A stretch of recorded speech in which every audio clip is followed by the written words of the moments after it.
తాకట్లో ఉన్న మీ బంగారాన్ని విడిపించి ఆ రోజు ఆన్లైన్ రేటుకి కొంటాం. Sharma gold company.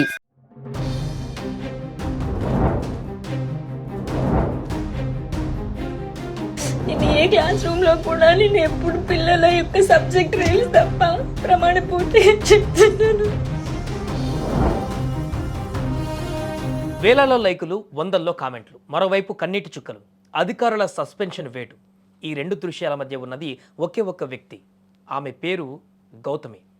ఖమ్మం జిల్లా మామిళ్ళగూడెం ప్రభుత్వ ఉన్నత పాఠశాలలో ఇంగ్లీష్ టీచర్గా పనిచేస్తున్న ఈమె ఈరోజు సోషల్ మీడియా పుణ్యమాని రాష్ట్ర వ్యాప్తంగా హాట్ టాపిక్గా మారింది. ఇంతకు ఆమె చేసిన తప్పేంటి? ఒకప్పుడు గురువు అంటే అజ్ఞానం అనే చీకటిని పోగొట్టి విజ్ఞానం అనే వెలుగును నింపేటువంటి దిశానిర్దేశి. కానీ కాలక్రమంలో ఆ పవిత్రమైనటువంటి పీఠం పైన కూర్చున్న కొందరు బాధ్యతను గాలికి వదిలేసి గ్లామర్ ప్రపంచంలో విహరిస్తే ఏమవుతుందో చెప్పడానికి ఈ ఉదాంతమే ఒక సజీవ సాక్ష్యం. సెల్ ఫోన్ చేతిలో ఉంది కదా అని సెల్ఫీ క్లిక్ల కోసం ఆరాటపడి సుధముఖ పట్టవలసిన చేతులతో బాధ్యతను మరిచితే వ్యవస్థ చూస్తూ ఊరుకోదని ఈ ఘటన నిరూపించింది. రీల్స్ చేయడం తప్ప? గవర్నమెంట్ ఉద్యోగస్తులలో ఇన్ఫ్లుయెన్సర్స్ లేరా? గౌతమిని ఎందుకు సస్పెండ్ చేశారు అని మీరు అడగవచ్చు. అదే చెప్తా వినండి.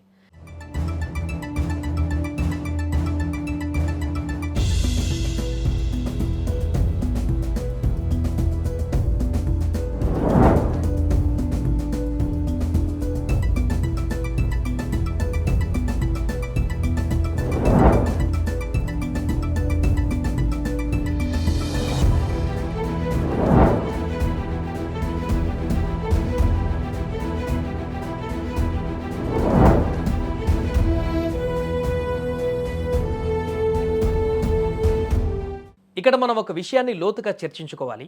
ప్రభుత్వ ఉద్యోగులు సోషల్ మీడియా వాడకూడదా?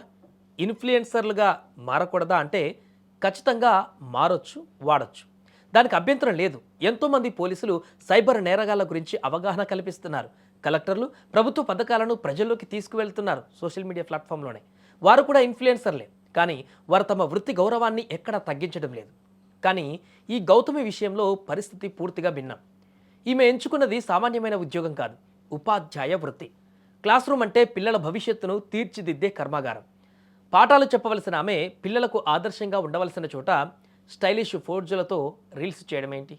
ఒక టీచర్ ఇలాగైనా ఉండాల్సింది అనే ప్రశ్న సామాన్య ప్రజల నుంచి కూడా వ్యక్తమవుతుంది. చాలామంది సోషల్ మీడియాలో కూడా ఇదే అంశాన్ని లేవనెత్తారు.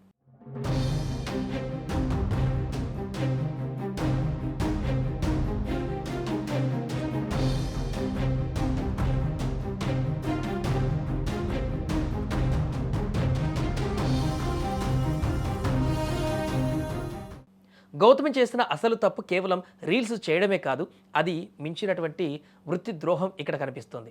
ప్రభుత్వ పాఠశాలలో పనిచేస్తూ ప్రభుత్వ సొమ్మును జీతంగా తీసుకుంటూ ప్రభుత్వ నిబంధనలకు వ్యతిరేకంగా ప్రైవేటు విద్యా సంస్థల అడ్మిషన్ల కోసం ప్రమోషన్లు చేయడం ఏ రకమైనటువంటి పద్ధతి? ప్రభుత్వ బడిని బలోపేతం చేయవలసిన ఉపాధ్యాయురాలే ప్రైవేటు స్కూళ్లకు బ్రాండ్ అంబాసిడర్గా మారడం కరెక్టేనా? ప్రైవేటు స్కూళ్లకు ప్రమోషన్ చేయడమే కాదు, పలు వ్యాపార సంస్థలకు కూడా ప్రమోషన్స్ చేశారు ఈ ఇంగ్లీష్ మేడం గారు. ఇదొక రోజులో జరిగినటువంటి తప్పు కాదు. విధులను నిర్లక్ష్యం చేస్తున్నారని గతంలోనే ఉన్నతాధికారులు ఆమెను పలుమార్లు హెచ్చరించారని కూడా తెలుస్తుంది. సో మీ తీరు మార్చుకోకపోతే కఠిన చర్యలు తప్పవని కూడా చాలా సూచనలు వచ్చాయట. కానీ సోషల్ మీడియాలో వచ్చే లైకులు, ఆ గ్లామర్ ప్రపంచం ఇచ్చిన కిక్కు ముందు అధికారుల హెచ్చరికలు ఆమెకు వినిపించలేదు. చివరకు నిబంధనలు అతిక్రమించినందుకు ఆమెను సస్పెండ్ చేస్తూ ఉత్తర్వులు జారీ చేశారు. మా గవర్నమెంట్ స్కూల్కి అన్యాయంగా నేను ఎప్పుడూ చెయ్యనండి. అది నా యొక్క ఉద్దేశం కాదు. నాకు ఎలా చెప్పాలో కూడా తెలియట్లేదు. వాట్సాప్ నుంచి, ఇన్స్టా నుంచి, ఫేస్బుక్ నుంచి చాలా ట్రోలింగ్ చేసేస్తున్నారు. నేను ఏమన్నా 10 మందిని చేశాను. నేను చేశానా లేదంటే నమ్మానా? నాకు ఇవన్నిటితోటి అనిపిస్తుంది. ఇలా ఏడవలసిన అవసరం ఏముంది ఆమెకు? ముందు జాగ్రత్త పడితే ఇప్పుడు ఇంట్లో కూర్చొని బాధపడేటువంటి సమయానికి స్కూల్లో పాఠాలు చెప్పాల్సి ఉండేది కదా. నిన్నటి వరకు డ్యాన్సులతో ఊగిపోయిన గౌతమి ఈరోజు కన్నీరు మున్నీరు అవుతుంది. తెలియక చేశాను, ఒక్క ఛాన్స్ ఇవ్వండి, ఇంకెప్పుడు ఇలా చేయను అంటూ వేడుకుంటుంది. ఇక్కడ విశ్లేషకులు ఒక మాట అడుగుతున్నారు. ఒక ఇంగ్లీష్ టీచర్గా సమాజంపై అవగాహన ఉన్న వ్యక్తిగా ఏది తప్పో ఏది ఒప్పో తెలియదనడం ఎంతవరకు సమంజసం? ప్రభుత్వ నిబంధనలు ఉపాధ్యాయులకు తెలియవా, లేక తెలిసినా నాకేం కాదులే అన్న ధీమానా? వ్యక్తిగత ఇమేజ్ కోసం పాకలాడి వేల మంది విద్యార్థులకు ఆదర్శంగా ఉండవలసిన వృత్తిని తక్కువ చేసి చూపడం వల్లే ఈ పరిస్థితి దాపురించింది. ఇప్పుడు ఆమె కారుస్తున్న కన్నీళ్లు నిజంగా తప్పు తెలుసుకున్న పశ్చాత్తాపమా, లేక చేతిలో ఉన్న ఉద్యోగం ఊడిపోయిందన్న భయమా అనేది ప్రజలకే వదిలేయాలి. అనొచ్చు, నన్ను అనొచ్చు. నన్ను ఎవరు హెచ్చరించలేదండి. నేను ఏ క్లాస్ రూమ్లో కూడా నేను ఎప్పుడు పిల్లల యొక్క సబ్జెక్ట్ రీల్స్ తప్ప ప్రమాణ పూర్తిగా చెప్తున్నాను. ఉపాధ్యాయ వృత్తి అనేది కేవలం జీతం కోసం చేసే పని కాదు. అది ఒక గొప్ప తపస్సు.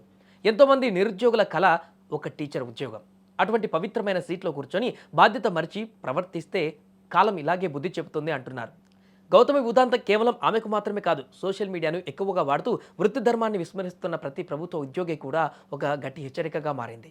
మీకు స్వేచ్ఛ ఉంది, కానీ అది వ్యవస్థను భ్రష్టు పట్టించేలా కాకూడదు. మీకు టాలెంట్ ఉంది, కానీ అది సమాజ శ్రేయస్సు కోసం వాడాలి తప్ప సొంత లాభం కోసం లేదా ప్రైవేటు సంస్థల ప్రచారం కోసం కాదు. ఇన్ఫ్లుయెన్సర్ అన్న ట్యాగ్ కంటే క్లాస్ రూమ్లో నిలబడి పిల్లల భవిష్యత్తును మార్చే గురువు అన్న పిలుపులో ఉన్న గౌరవం కోటి లైకులకు సమానం. ఆ నిజాన్ని ఇప్పటికైనా గుర్తిస్తారని ఆశిద్దాం. మరి ఇంగ్లీష్ టీచర్ ఇష్యూ పైన మీ అభిప్రాయం ఏంటి? కామెంట్ రూపంలో తెలియజేయండి.